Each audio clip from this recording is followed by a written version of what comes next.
Hello everyone, good morning. मैं अर्चना मिश्रा।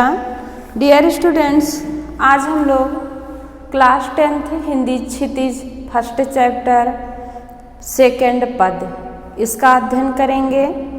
प्रसंग वही है और दूसरे पद में गोपियाँ उद्धव को उलाहना दे रही हैं।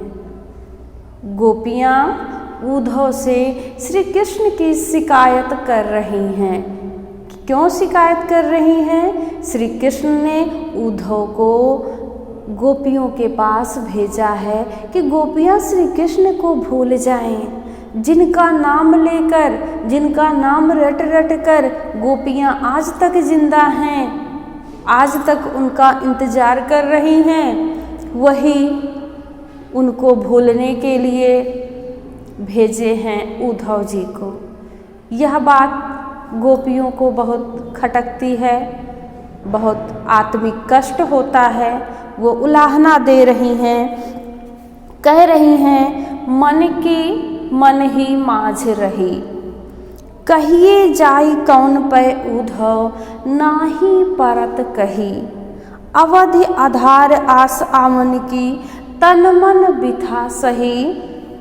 अब इन जोग संदेशन सुनि सुनि, बिरहन बिरह दही, चाहती हुती गुहार जितैते, उततै धार बही, सूरदास अब धीर धरहि कौं, मर जादा न लही।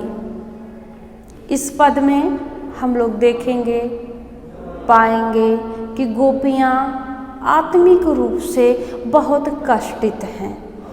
उद्धव जी से कह रही हैं, मन की मन ही माझ रही। हे उद्धव जी, श्री कृष्ण के संबंधी, श्री कृष्ण के प्रेम को लेकर हमारे मन में जो बातें थीं वो हमारे मन में ही रह गईं। आगे कह रही हैं, कहिए जाई कौन पै उद्धव, नाही परत कही। कह रही हैं गोपियाँ, अब जब कृष्ण यहाँ नहीं है और हम वो बातें कहना चाहते हैं, अब कैसे कहें? क्योंकि उन बातों को हम किसी और के सामने नहीं कह सकते। यदि हम ऐसा करेंगे तो ये प्रेम के मर्यादा का ह्रास होगा, उल्लंघन होगा। हम वो प्रेम संबंधी बातें श्री कृष्ण के समक्ष ही कह सकती हैं, और इसलिए जब हम उन बातों को किसी और के सामने नहीं कहेंगे तो कोई कैसे जाके उनको बताएगा। आगे कह रही हैं, अवधि आधार आस आमन की, बिरहन तन मन बिथा सही। गोपियाँ कह रही हैं, अभी तक हम लोगों ने उनके आने के आस में तन मन से ये वियोग की व्यथा को, पीड़ा को सहा है कि कृष्ण आएंगे और एक बार जब कृष्ण आ जाएंगे तो हमारा सारा दुख दर्द दूर हो जाएगा। इसी आस में हम तन मन से ये पीड़ा सह रहे थे। अब इन जोग संदेशन सुनि सुनि, बिरहन बिरह दही।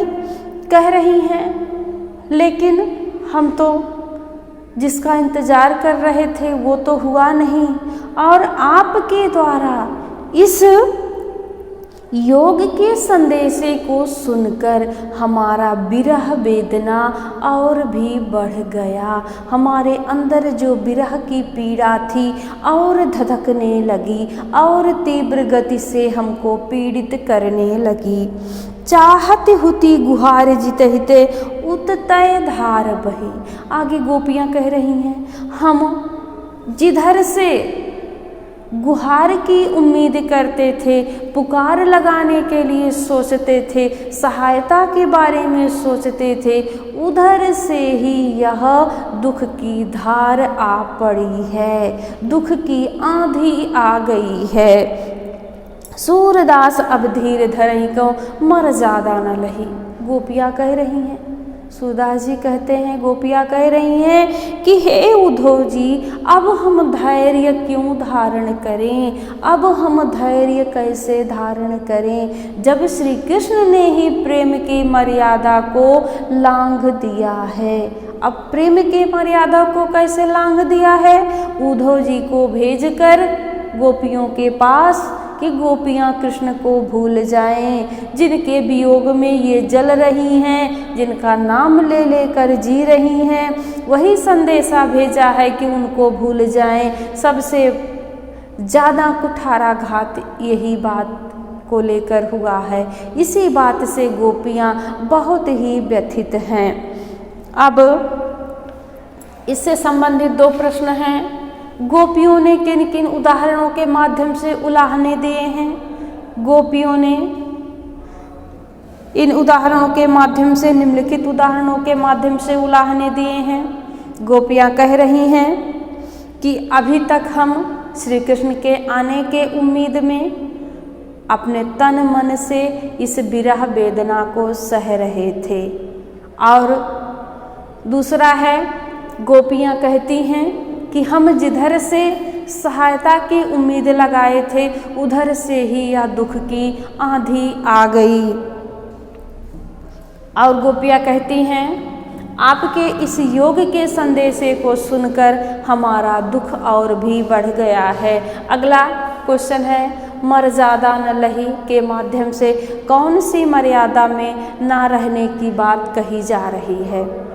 अब मर्यादा न लही, गोपियाँ कहती हैं, अब हम धैर्य कैसे धारण करें, क्यों धारण करें, जब कृष्ण ने ही प्रेम की मर्यादा को लांघ दिया है। प्रेम की जो मर्यादा श्री कृष्ण ने बनाई थी, उन्होंने ही उस मर्यादा का उल्लंघन कर दिया है, उन्होंने ही उस दीवार को तोड़ दिया है, तो हम धैर्य कैसे धारण करें।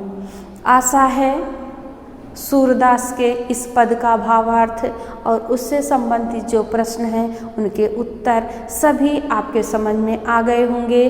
अगले वीडियो में हम लोग पढ़ेंगे तीसरा पद। धन्यवाद।